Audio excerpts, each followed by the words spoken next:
कर्मण्येवाधिकारस्ते मां फलेषु कदाचन।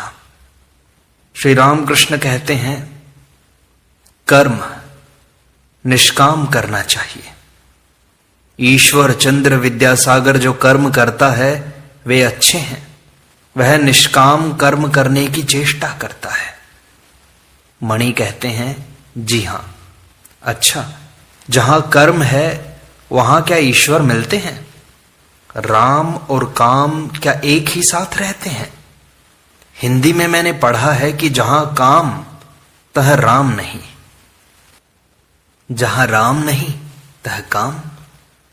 श्री रामकृष्ण कहते हैं कर्म सभी करते हैं, उनका नाम लेना भी कर्म है, सांस लेना और छोड़ना भी कर्म है। क्या मजाल है कि कोई कर्म छोड़ दे। इसलिए कर्म करना चाहिए, किंतु फल को ईश्वर को समर्पित कर देना चाहिए। मणि कहते हैं तो क्या ऐसी चेष्टा की जा सकती है कि जिससे अधिक धन मिले? श्री रामकृष्ण कहते हैं हां की जा सकती है, किंतु यदि विद्या का परिवार हो तो अधिक धन कमाने का प्रयत्न करो, परंतु सदुपाय से। उद्देश्य उपार्जन नहीं, ईश्वर की सेवा है। धन से यदि ईश्वर की सेवा होती है तो उस धन में कोई दोष नहीं है। मणि कहते हैं घर वालों के प्रति कर्तव्य कब तक रहता है? श्री रामकृष्ण कहते हैं उन्हें भोजन वस्त्र का अभाव न हो। संतान जब स्वयं समर्थ होगी तब भार ग्रहण की आवश्यकता नहीं। चिड़ियों के बच्चे जब खुद चुगने लगते हैं तब मां के पास यदि खाने के लिए आते हैं तो मां चोंच मारती है। मणि पूछते हैं कर्म कब तक करना होगा? श्री रामकृष्ण कहते हैं फल होने पर फूल नहीं रह जाता। ईश्वर लाभ हो जाने से कर्म नहीं करना पड़ता, मन भी नहीं लगता। ज्यादा शराब पी लेने से मतवाला होश नहीं संभाल सकता, 2 अन्य भर पीने से कामकाज कर सकता है। ईश्वर की ओर जितना ही बढ़ोगे उतना ही वे कर्म घटाते रहेंगे। डरो मत। गृहस्थ की बहू के जब लड़का होने वाला होता है तब उसकी सास धीरे धीरे काम घटाती जाती है। 10वें महीने में काम छूने तक नहीं देती। लड़का होने पर वह उसी को लिए रहती है। जो कुछ कर्म है जहां वे समाप्त हो गए कि चिंता दूर हो गई। गृहिणी घर का सारा कामकाज समाप्त करके जब कहीं बाहर निकलती है तब जल्दी नहीं लौटती, बुलाने पर भी नहीं आती। मणि पूछते हैं अच्छा ईश्वर लाभ के क्या मायने हैं? ईश्वर दर्शन किसे कहते हैं और किस तरह के होते हैं?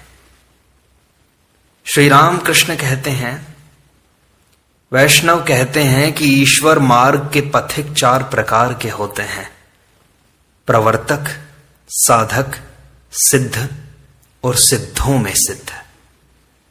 जो पहले ही पहल मार्ग पर आया है वह प्रवर्तक है।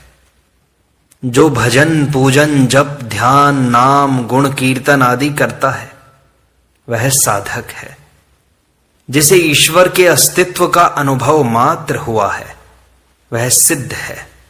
उसकी वेदांत में एक उपमा है, वह यह कि अंधेरे घर में बाबूजी सो रहे हैं, कोई टटोलकर उन्हें खोज रहा है।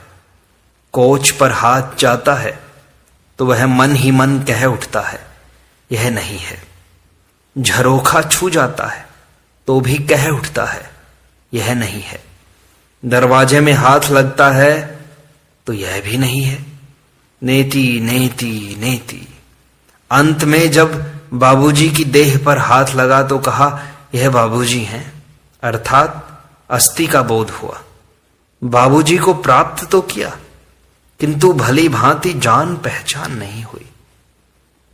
एक दर्जे के और लोग हैं जो सिद्धों में सिद्ध कहलाते हैं। बाबूजी के साथ यदि विशेष वार्तालाप हो तो वह एक और ही अवस्था है। यदि ईश्वर के साथ प्रेम भक्ति द्वारा विशेष परिचय हो जाए तो दूसरी ही अवस्था हो जाती है।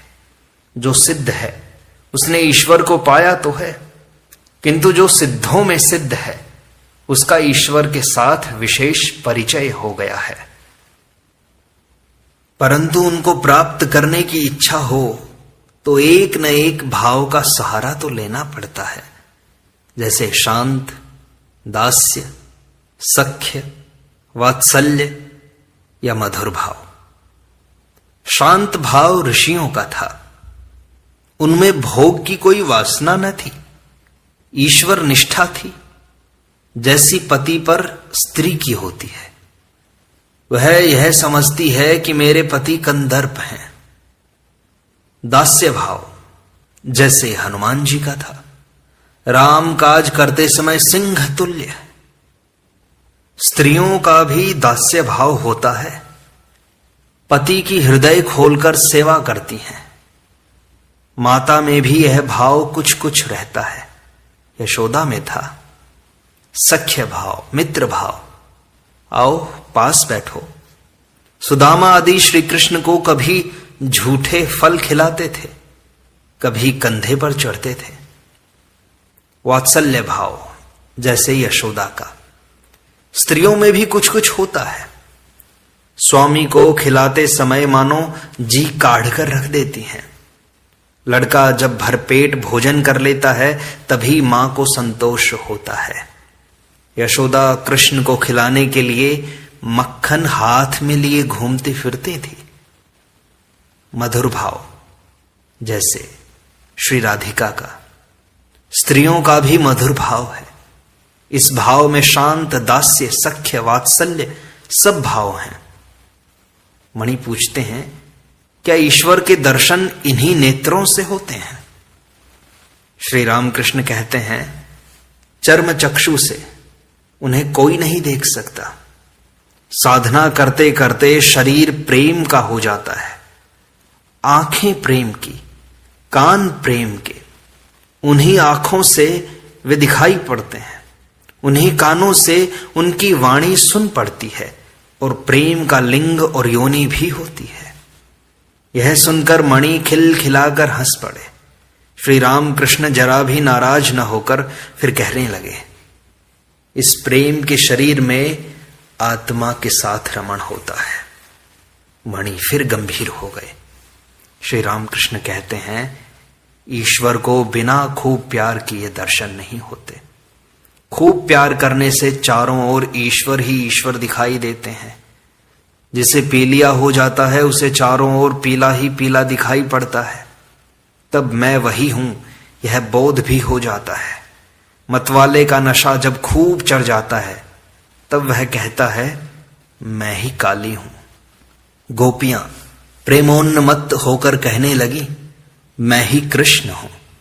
दिन रात उन्हीं की चिंता करने से चारों ओर वे ही दिखाई देते हैं। जैसे थोड़ी देर दीप शिखा की ओर ताकते रहो तो फिर चारों ओर सब कुछ शिखामय ही दिखाई देता है।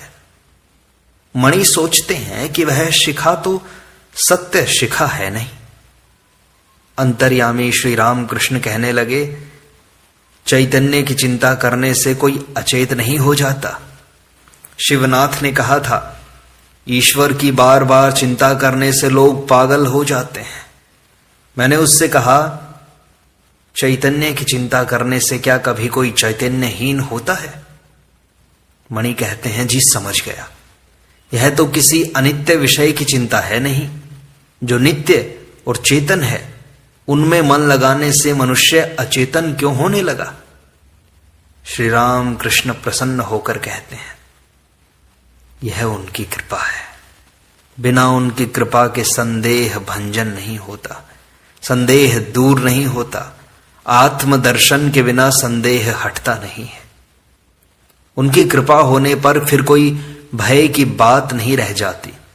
पुत्र यदि पिता का हाथ पकड़कर चले तो गिर भी सकता है, परंतु यदि पिता पुत्र का हाथ पकड़े तो फिर गिरने का कोई भय नहीं। वे यदि कृपा करके संशय दूर कर दें और दर्शन दें तो फिर कोई दुखी नहीं। परंतु उन्हें पाने के लिए खूब व्याकुल होकर पुकारना चाहिए, साधना करनी चाहिए, तब उनकी कृपा होती है। पुत्र को दौड़ते हांफते देखकर माता को दया आ जाती है। मां छिपी थी, सामने प्रकट हो जाती है। मणि सोच रहे हैं, ईश्वर इतनी दौड़ धूप क्यों कराते हैं? श्री राम कृष्ण तुरंत कहने लगे, उनकी इच्छा कि कुछ देर दौड़ धूप हो तो आनंद मिले। लीला से उन्होंने इस संसार की रचना की है, इसी का नाम महामाया है। अतएव उस शक्ति रूपिणी महामाया की शरण लेनी पड़ती है। माया के पाशों ने बांध लिया है, फांस काटने पर ईश्वर के दर्शन हो सकते हैं।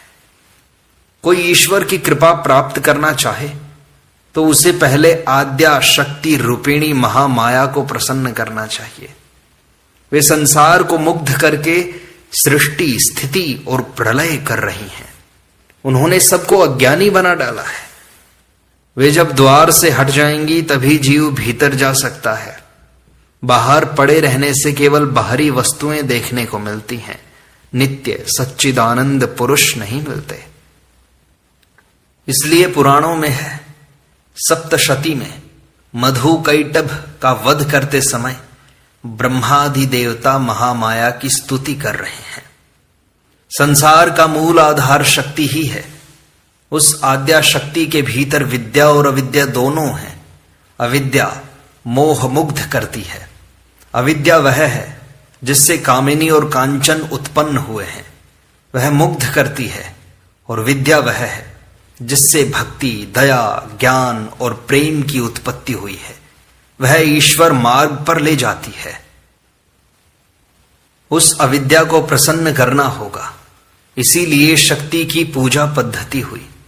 उन्हें प्रसन्न करने के लिए नाना भावों से पूजन किया जाता है, जैसे दासी भाव, वीर भाव, संतान भाव। वीर भाव अर्थात उन्हें रमण द्वारा प्रसन्न करना। शक्ति साधना सब बड़ी विकट साधनाएं थी, दिल लगी नहीं। मैं मां के दासी भाव से और सखी भाव से 2 वर्ष तक रहा, परंतु मेरा संतान भाव है। लड़कियां शक्ति की एक मूर्ति हैं। पश्चिम में विवाह के समय वर के हाथ में छुरी रहती है, बंगाल में सरोता, अर्थात उस शक्ति रूपिणी कन्या की सहायता से वर माया पाश काट सकेगा। यह वीर भाव है।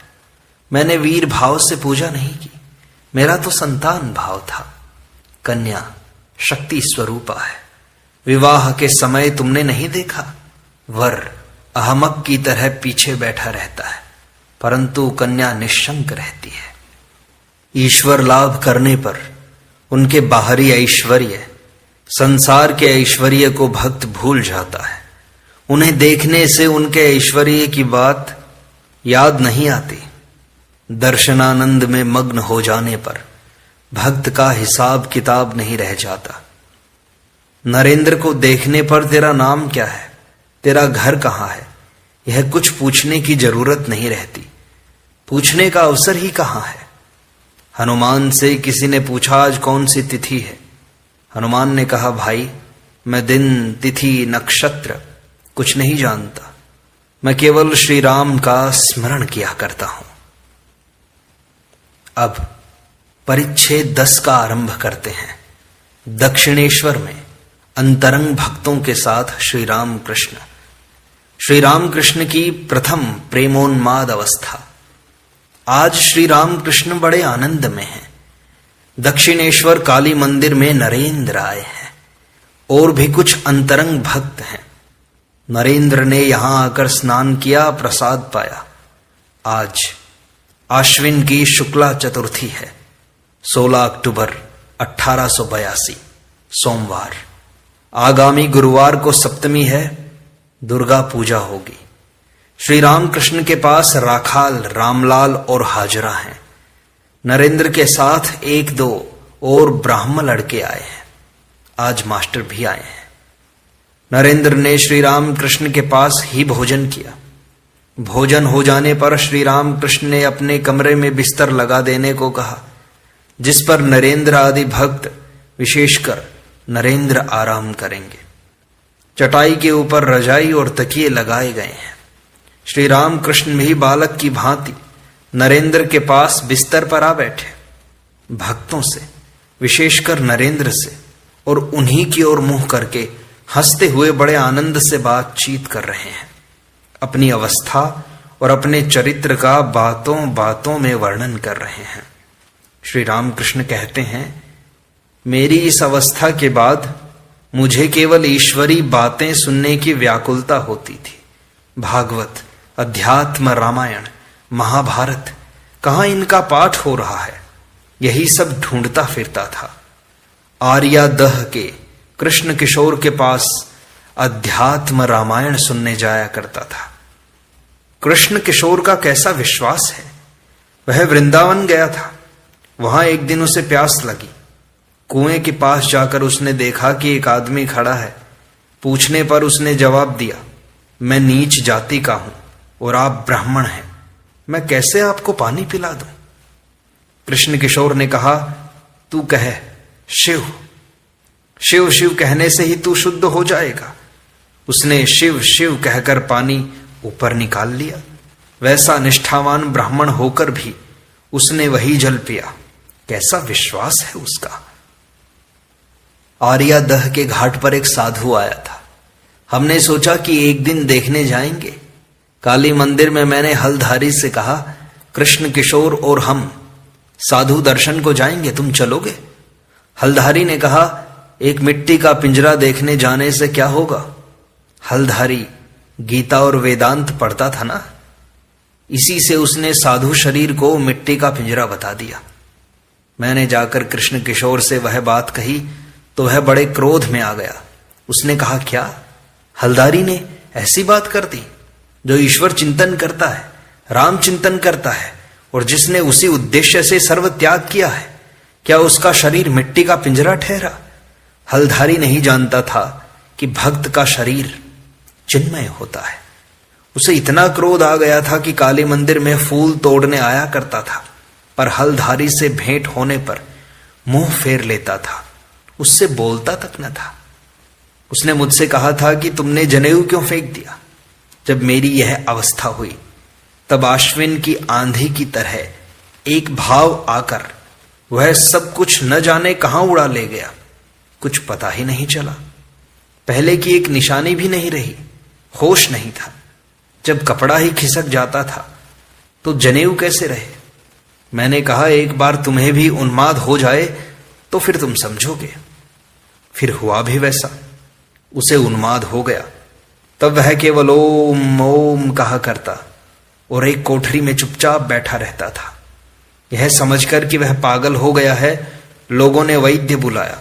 नाटागढ़ का राम कविराज आया। कृष्ण किशोर ने उससे कहा, मेरी बीमारी तो अच्छी कर दो, पर देखो मेरे ओंकार को मत छुड़वाना। एक दिन मैंने जाकर देखा कि वह बैठा सोच रहा है। पूछा कि क्या हुआ। उसने कहा, टैक्स वाले आए थे, इसीलिए सोच में पड़ा हूं। उन्होंने कहा है रुपया न देने से घर का माल बेच देंगे। मैंने कहा, तो सोचकर क्या होगा। अगर सब उठा ले जाएं तो ले जाने दो, अगर बांधकर ही ले जाएं तो तुम्हें थोड़ी ही ले जा सकेंगे। तुम तो ख यानी आकाश हो। कृष्ण किशोर कहा करता था कि मैं आकाशवत हूं। वह अध्यात्म रामायण पढ़ता था ना, बीच बीच में उसे तुम ख कहो ऐसा कहकर दिल लगी करता था, हंसी करता था। सो हंसते हुए मैंने कहा, तुम तो ख हो, आकाश हो, टैक्स तुम्हें तो खींच कर नहीं ले जा सकेगा। उन्माद की दशा में मैं लोगों से सच सच बातें स्पष्ट कह देता था, किसी की परवाह न करता था। अमीरों को देखकर मुझे डर नहीं लगता था। यदु मल्लिक के बाग में यतीन्द्र आया था, मैं भी वहीं था। मैंने उससे पूछा, कर्तव्य क्या है? क्या ईश्वर का चिंतन करना ही हमारा कर्तव्य नहीं है? यतीन्द्र ने कहा, हम संसारी आदमी हैं, हमारे लिए मुक्ति कैसी? राजा युधिष्ठिर को भी नरक दर्शन करना पड़ा था। तब मुझे बड़ा क्रोध आ गया। मैंने कहा, तुम भला कैसे आदमी हो? युधिष्ठिर का सिर्फ नरक दर्शन ही तुमने याद रखा है। युधिष्ठिर का सत्य वचन, क्षमा, धैर्य, विवेक, वैराग्य, ईश्वर की शक्ति, ये सब तुम्हें बिल्कुल याद नहीं आता। और भी बहुत कुछ कहने जाता था, पर हृदय ने मेरा मुंह दबा लिया। थोड़ी देर बाद यतीन्द्र यह कहकर कि जरा काम है, ऐसा कहकर चला गया। बहुत दिनों बाद मैं कप्तान के साथ सौरींद्र ठाकुर के घर गया था। उसे देखकर मैंने कहा, तुम्हें राजा वाजा नहीं कह सकूंगा, क्योंकि यह झूठ बात होगी। उसने मुझसे थोड़ी बातचीत की। फिर मैंने देखा कि साहब लोग आने जाने लगे हैं। वह रजोगुणी आदमी है, बहुत कामों में लगा रहता है। यतीन्द्र को खबर भेजी गई। उसने जवाब दिया, मेरे गले में दर्द हुआ है।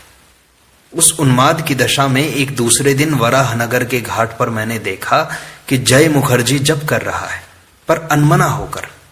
तब मैंने जाकर उसे 2 थप्पड़ लगा दिए। ये सारी बातें मैं तुम्हें मेरी उन्माद की अवस्था की बता रहा हूं कि उस समय मेरी अवस्था कैसी थी। एक दिन रासमणि दक्षिणेश्वर में आई, काली माता के मंदिर में आई। वह पूजा के समय आया करती और मुझसे 1-2 गीत गाने को कहती थी। मैं गीत गा रहा था, देखा कि वह अनमनी होकर फूल चुन रही है। बस 2 थप्पड़ जमा दिए। तब होश संभाल कर हाथ बांधे रही। हलधारी से मैंने कहा, भैया यह कैसा स्वभाव हो गया, क्या उपाय करूं? फिर मां को पुकारते पुकारते वह स्वभाव दूर हो गया। उन्माद की अवस्था छंट गई। इस प्रकार सत्संग का यह भाग यहीं संपूर्णता को प्राप्त होता है। शेष अगले अंक में।